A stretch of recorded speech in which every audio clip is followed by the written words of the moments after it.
Hello, I'm Ella, and this is Ella Podcasts. Interviews can be nerve-wracking.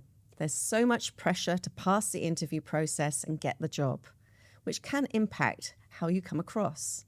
Here to offer sound advice on acing interviews are Dr. Jonathan Marshall, a top psychologist and former professor. He's a Stanford and Harvard University graduate, and he offers perspective and practical advice to help people. We have with us Chris J. Reed. Chris J. Mohawk Reed. That's right, Chris J. Mega Mohawk Reed. And he's the founder of Black Marketing, the world's leading company for enhancing your personal branding on LinkedIn. He helps his clients in many ways, including finding new jobs and getting headhunted. He has 4 international best-selling books on LinkedIn marketing. And we have Aya Alimkulova, who is the host of the popular podcast HR and Beyond. She has a master's degree in economics and works as a regional sales expert for an MNC. She's spent her career networking and forging business relationships and is an experienced team leader. So how can you calm your nerves before an interview in order to present yourself well? Let's start with you, Jonathan. The military have actually looked a lot into this. Like when you go into warfare, what do you do? And in some ways, be it a warrior who's coming to get you with a gun or an interviewer, it can feel equally threatening. And so the fastest way to affect your physiology, believe it or not, is sighing. Take a deep breath in and just sigh. That's the fastest way to make a dent on your sympathetic nervous system. So a big sigh? It's just maybe a few of them. Some people, exactly. Some people talk about making power poses. There isn't a lot of research to suggest this is good, but why not give it a try? Yeah, I'm great. I'm funny. I'm engaging, all this kind of stuff. Get into it. I mean, heck, it works for some people, it seems, but overall, the research isn't there. And I guess the interviewer can't watch you doing this. No, do it in the bathroom beforehand.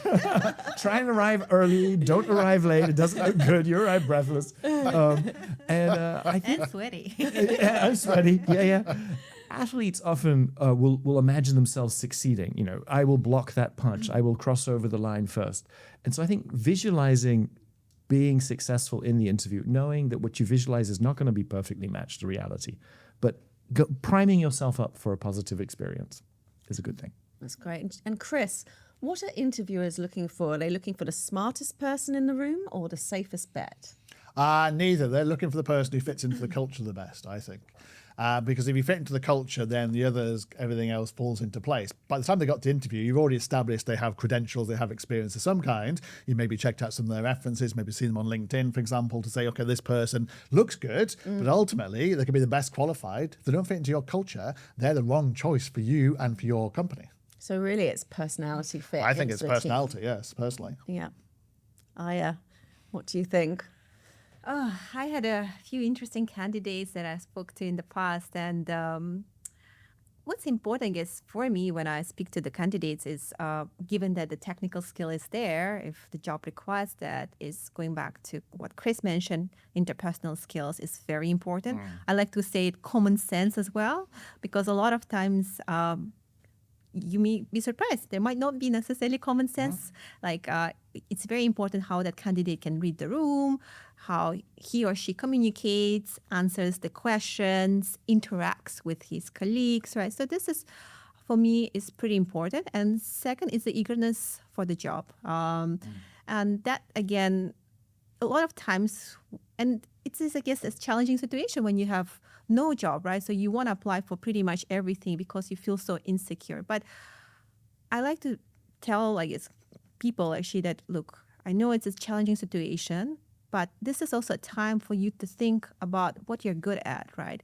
Because that's something the interviewer can actually feel. If you're just applying for the sake of applying, you can tell it during the interview. But if somebody really has a passion and he can or she can articulate their skill, how it matches the job, right? Then it's suddenly, there's a connection. And I would say the third thing is actually the chemistry with the person that you're speaking to. This is super important. And sometimes you might be the smartest, you might be, without disrespect, a Harvard graduate, right? But if there's no chemistry, right, it might be, you might actually select a person who is maybe has a technical skills, but there's a better connection with the hiring manager. So never underestimate that. Try to understand, I guess, who is the hiring manager, what they like, what style they're speaking to, and try to maybe even mirror that, because when there's a disbalance, that can actually cause sometimes some pushbacks. Yeah. And I do think when you're interviewing, you have to kind of feel the energy of the interviewer.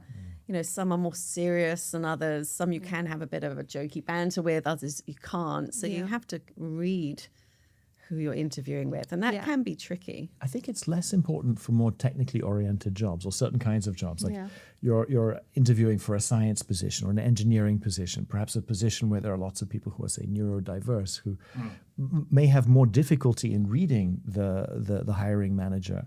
That's okay too. Like it doesn't. You don't all have to be interpersonal gurus. That.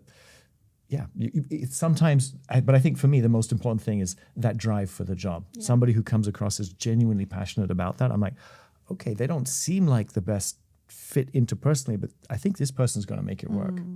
Because they can overcome with their enthusiasm and energy, they can overcome their inabilities, for example, to be totally qualified for the job, or they maybe have less experience. But you think, they could learn quicker than somebody actually who's perfect for the job, who maybe is just a bit more complacent, a bit more arrogant, for example. Exactly. Hunger counts for a lot. Yeah, absolutely. Yeah. And it's interesting when you are interviewing how, you could be equally presentable in interviews, but one interviewer will say, oh, she was low energy, and the other one will say, oh, she was full of energy. And it's like, it is an odd experience when you get feedback, and it can be quite contradictory. Yes. Yeah. So it's kind of hard to know what to do with that. And I think it goes back to who you're speaking to, right? The energy level. So I know it's sometimes difficult when you're there, but just reading what is the energy coming from the hiring manager is very important. If she's, of course, very friendly, open, then you should also try to come across and mirror that if possible. So what's the best way to prepare yourself other than calming the nerves through big sighs? How else to prepare yourself? Research. The amount of people that I've interviewed, for example, in the last 20 years, who've done no research on my company and turn up and you go, really? We do LinkedIn marketing. All you had to do is Google it. Literally, it would come up first. This is what LinkedIn marketing is, or this is what we do as a company, and you haven't bothered doing that. That to me is like, it's an instant no. Almost, it's like, precisely, it's instant no. The second instant no is if they wear a suit. So, for example, I had a number of people, I dress like this, a number of people who dress in a suit. I soon look at like going, really? Do you think you're going to fit into this company? It's like the CEO looks like this. You're wearing a shirt and a tie and a suit. I think we can end this interview now. I've entered interviews like that. They might be the best qualified person in the world. They're wearing a suit, then they're not going to fit into the culture.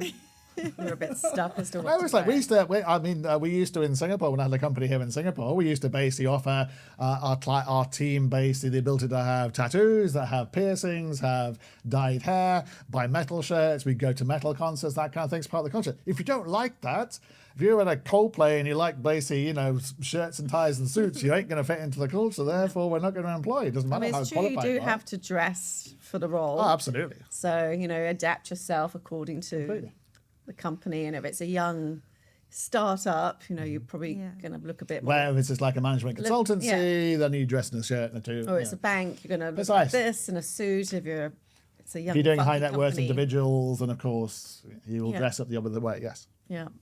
Any other tips, Jonathan, for preparing yourself for the interview? I think as doing research on the company and answering the question, or being ready to say what it is, why you think you're a fit. But I also think coming in with enough questions to show you've really thought about it. Yeah. Because when I've interviewed people, I say, do you have any questions? And they say no.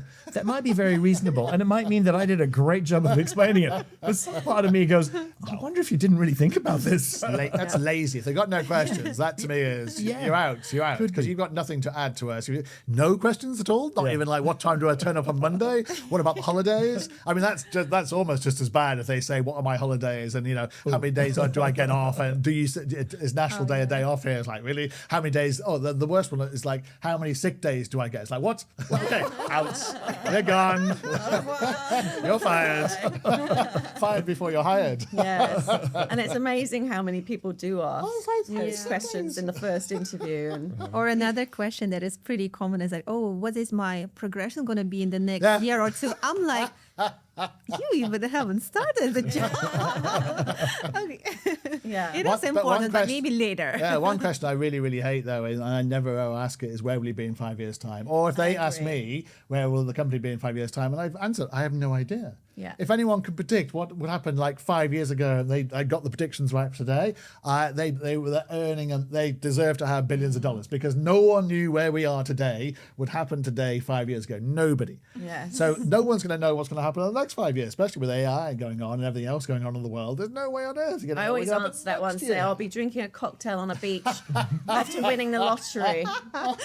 That will be me in 5 years. So it has to be, going back to Jonathan's point, it has to be pragmatic questions, thought-provoking questions, and open-ended questions. It can't be basically closed questions where an interviewer can say yes or no. It has to be something where they have to expand, and you've looked like, as you said, you've thought about that question, Yes. and you've done some research. I mean, fundamentally, you have to research that company before you go in. 100%. Just like I research every client I meet, I look, literally the minimum I can do is look at their LinkedIn, read their posts, Yeah. look at their website, because it's all online. I mean, literally, you've got It's zero so excuse easy now not to do the that. research. Yes, it's all there at You your can do it on fingertips. this. You don't need to do it on a laptop. On the way to the interview, you Yeah. could be doing this in the cab or the MRT. I mean, literally, you have no excuse. If you prefer to play Candy Crush or basically look at some game or whatever, or go on Facebook on this, rather than interview, you shouldn't get the job. Yeah, I agree. And I think for all interviewers, it is a red flag when someone bowls up and they know nothing. And there's no excuse for it. So part of your job as an interviewee is preparation. And you have to put Absolutely. in, I'd say, a minimum of half an hour looking at Google, looking at the website, looking at ChatGPT, LinkedIn. You've got it all at your fingertips. So if you can't do that, you shouldn't be doing the interview, Correct. frankly. I was once on a panel of interviewers, and we had a fantastic candidate. And at the end of the interview, I was the only one that wanted to offer her the job. And everyone said, well, she won't accept it even if we do offer it to her. And I was like, why do you make that assumption? And I spent a lot of time thinking about that interview. And I think it's because she had a kind of arrogance to her. And I was like, that was the kiss of death. Right. She would have been given a great job, but there was just a vibe of superiority. And I'm like, that's not a good thing to bring into interview. Confidence is one thing, but superiority, no. No, and definitely, I think when you're, mid-career and you're interviewing, you have to be super careful.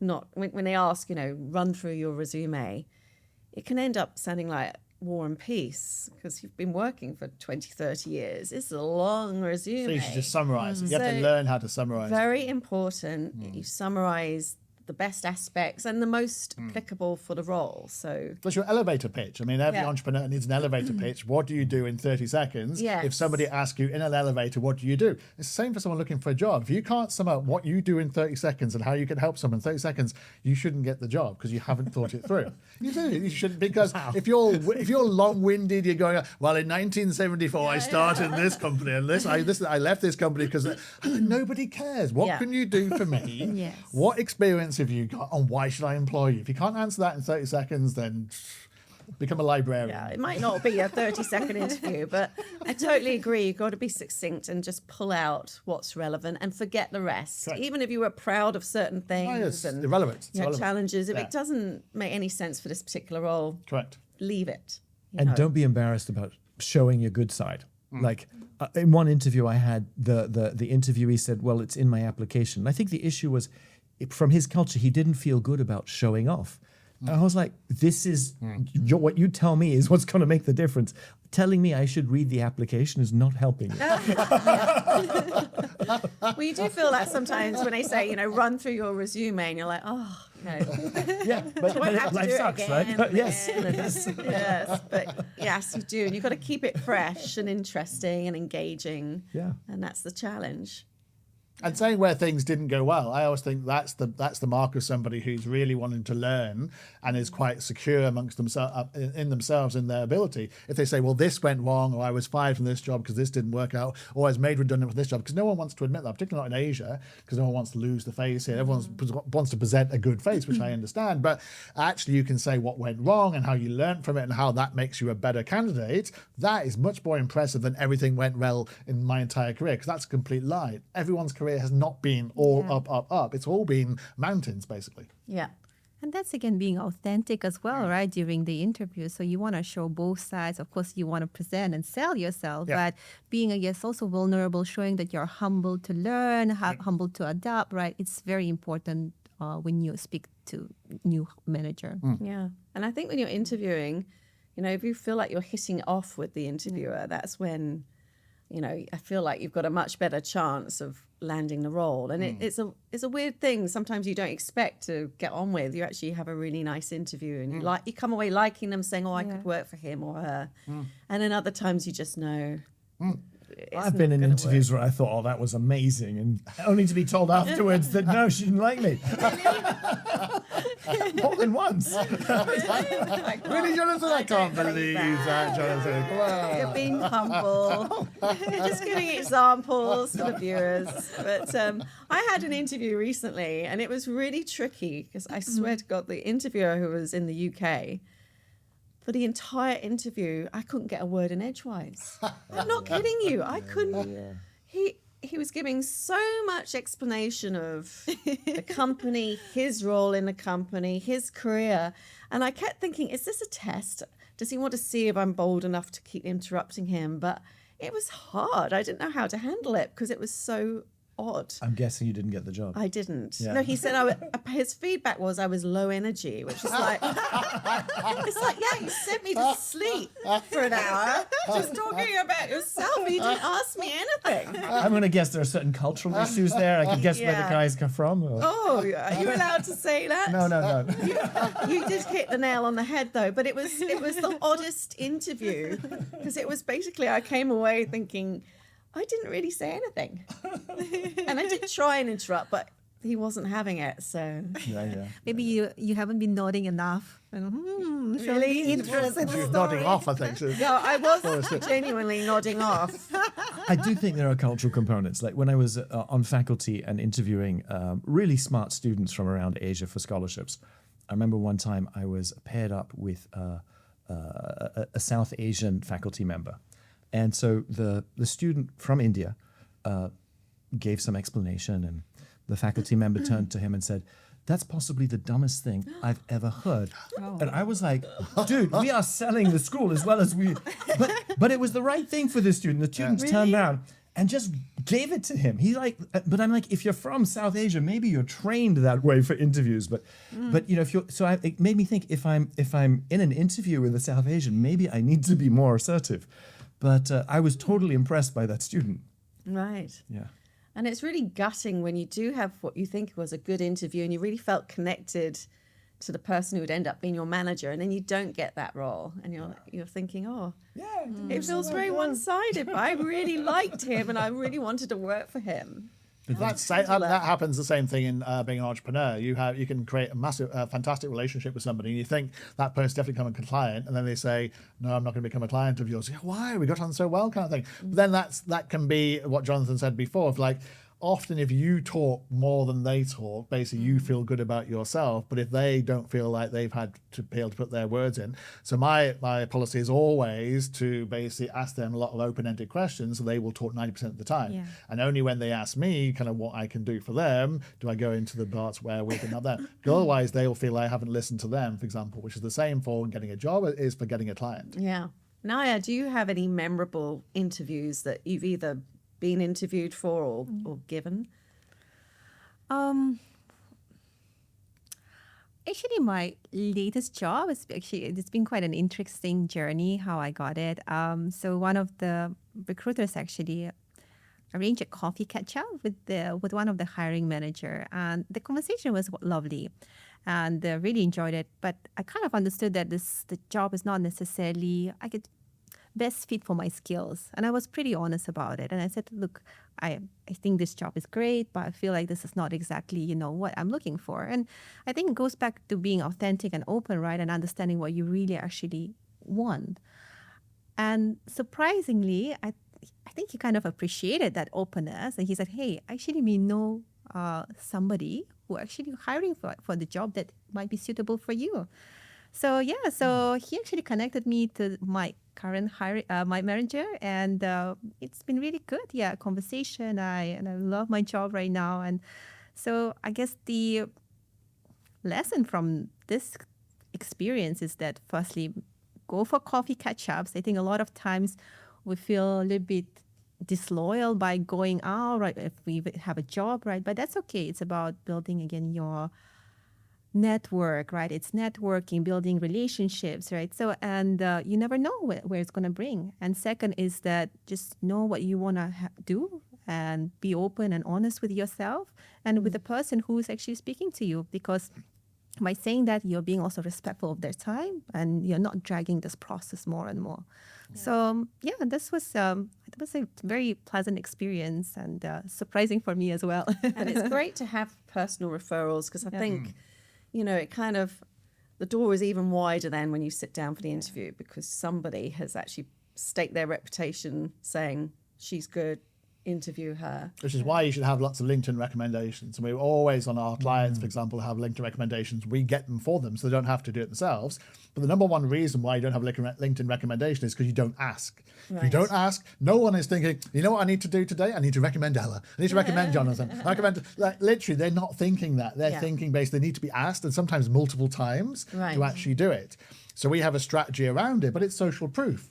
Because if somebody says to you kind of like, well, can you name some of the people who work for you and what their experience was? No problem at all. Here's my 2,000 recommendations. Pick you up, go through them. You can go and talk to, I'm that confident about my service. This is where I'm doing it on LinkedIn. Here's the deck with all the people on it. Here's what they've said. Here's their contact details. Go ahead. Yeah. Because that's utter confidence in basically you. And that applies to whether you get a job or whether you want a job or whether you're trying to find clients. If you have no recommendations or your recommendations are anonymous, those kind of like fake things on the websites where it says like HR manager or CEO of company, and go, really? You just kind of made this up, didn't you? This is not a real person at all. No one is believing these are real people, because why wouldn't you use their names? Yeah. That has to be social proof there, and that will cut through your lack of experience, lack of qualifications, lack of anything. If you've been recommended by somebody that they respect, you will get in the door. Then it's down to you and your sales skills, because it is sales as well. I mean, we haven't touched on that, but it is sales in interviews.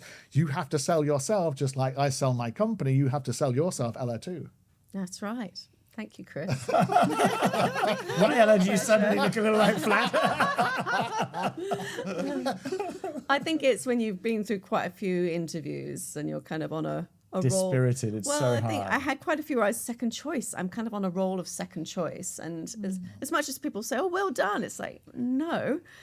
Still a loser, aren't you? Exactly. Yeah. Still second. No, it's still second. Still second. Second isn't. Second is nothing. Yeah, exactly. I'm a Newcastle fan. We finished second twice in the Premier League, and everyone was saying you did really well. I said, no, we didn't win anything. We did not win anything. We came second. We lost everything. We basically, doesn't matter if we were like 1 minute behind, 1 point behind, 1 goal difference behind, you lost. Yeah. No one remembers who's second. Chris. You remember who's second. I think we got that. All right. Sorry, Ella. Okay, thank you. But I remember being in my, late 20s, mid 30s. I got every single job I ever interviewed for. I swear to God, I went through a phase of everything I was offered. And it's actually quite hard then to be in a situation where either you're becoming second or you're not being considered. But the pyramid of jobs is you're going for jobs which are highly qualified, far more senior, whereas more expensive. You've got basically, there's more based on your personality. Yeah, and I guess, if you're earlier in your career, there's a lot more jobs available than when you're at a senior level. Like I used to, in fact, went for a chemistry interview. Truly, it was amazing. I had an incredible batting average. Now, I'll often get rejected. And it's like, why? The only thing I can think that's different is I'm older and fatter and grayer, and You're not fat, Jonathan. Go on. The other two, yes. well, thank you very much. Maybe you need a hairstyle like Chris. There we go. Need a joker tattoo, Jonathan. That tattoo is just mesmerising. Those chemical jobs, But there's a TV series called Younger. I don't know whether you've watched it, Aya, because it's a bit of a girly TV series. But it's about a woman in her mid-40s who's just not getting the job. And she basically knocks 20 years off her CV and dresses really young and does lots of crazy makeup. And she gets away with it. And, you kind of feel at a certain age, that's your last resort. That's why plastic surgery exists. But I think it's different for men and women. I think that's a slight thing. I think the ageism probably works against women slightly worse than it works for men. Works against men. But there's the whole George Clooney thing going on with men. The older you get, the more gravitas you have. But they don't treat the same thing with women, unfortunately. So yeah. Where to go from there? So the dreaded question that we get in interviews, and I really hate this question, is what's your biggest weakness? I mean, I like to just say chocolate.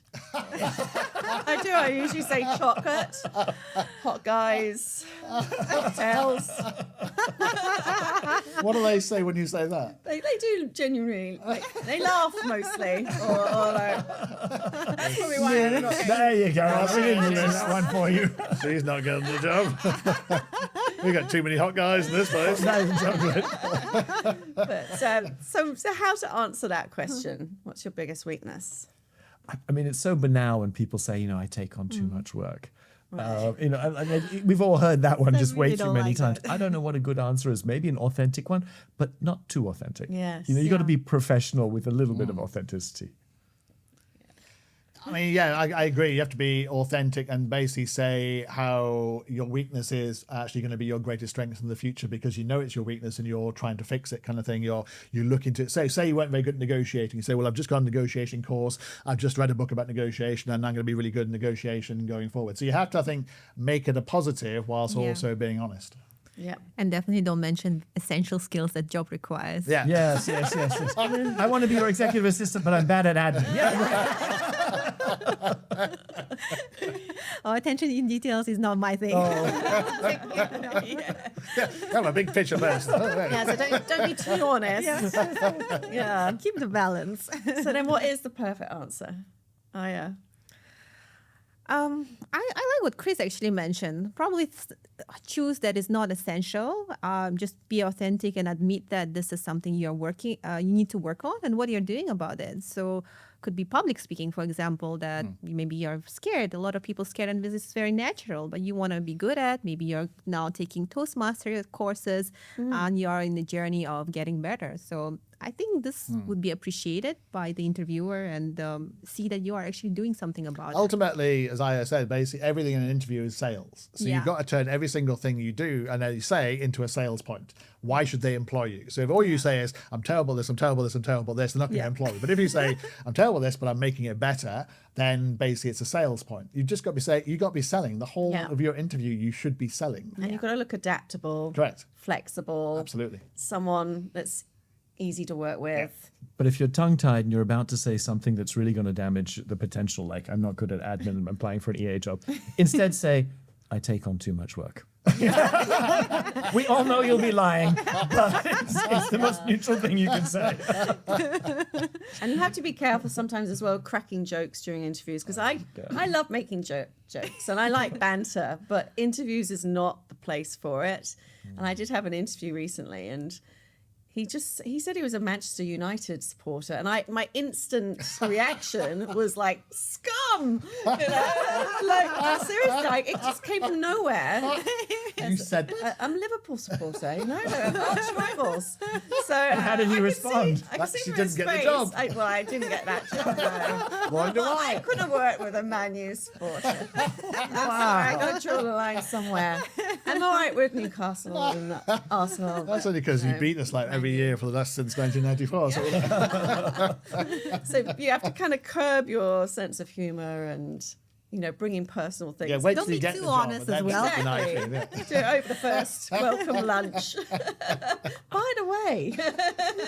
I got rejected from a position immediately out of graduate school. And when I asked why, because they'd interviewed me so many times, they said, you're too authentic. And I was like, what does that mean? You're too honest. I was like, why is that a bad thing? And he said, if a client of ours asks you a question and you don't know the answer, you're the kind of person who'll say you don't know. And I was like, Isn't that a good thing? That's a good. apparently not. Apparently not. They said we can't afford to have someone like that. Wow. So, was you know, it a legal profession you were talking about? It was one of the most prestigious boutique organizational development firms. Wow. And they're like, yeah. You would have thought that would be a positive there, wouldn't you? Rather than I negative. would have. But they're like, no, we want, like, polish is more important than authenticity. Wow. I'm like, Okay. fair enough. Well, the American managers. They were American. They were American. They were American. There you go. Okay, some last positive thoughts about getting a job. Quick round. Oh, sorry. I mean, ultimately, it's about. I mean, I would always say it's about LinkedIn. If you post on LinkedIn and you say basically do thought leadership on LinkedIn about how good you are about what you do, and you will obviously sell yourself, talk about your past experiences, talk about how you can help another company, people will read that more than they will read any message on LinkedIn. And that's the mistake that people make. People think that basically sending a message to someone, they're going to read it. Not necessarily so. Whereas they will, if your content is good, read your content. So do some content, make it interesting, and sell yourself in that content about you and your abilities. Aya. Just be resilient. Rejection is a part of the journey. There might be many, 10, 100 even. So it's, again, you just need one job. Keep going. Jonathan? They want you to succeed. The hiring manager wants the job done. So you might go in there feeling miserable, unworthy, all the rest of it, because if you've been looking for a long time, it's normal to feel that way. But remember, they want to find a candidate, and it might be you. Wise words. Well, thank you for joining us today on Ella Podcasts. Interviewing can be an exhausting process, but keep at it and you'll nail a role. I'm a fatalist and believe if you don't get the job, then it wasn't meant for you. It's not easy to take rejection, but it is part of the process. If you want to suggest a topic for our next episode, please join our Facebook group at Ella Podcasts and message us. Please rate and share this podcast, and we wish you all the best with your interviews and sending you a big hug.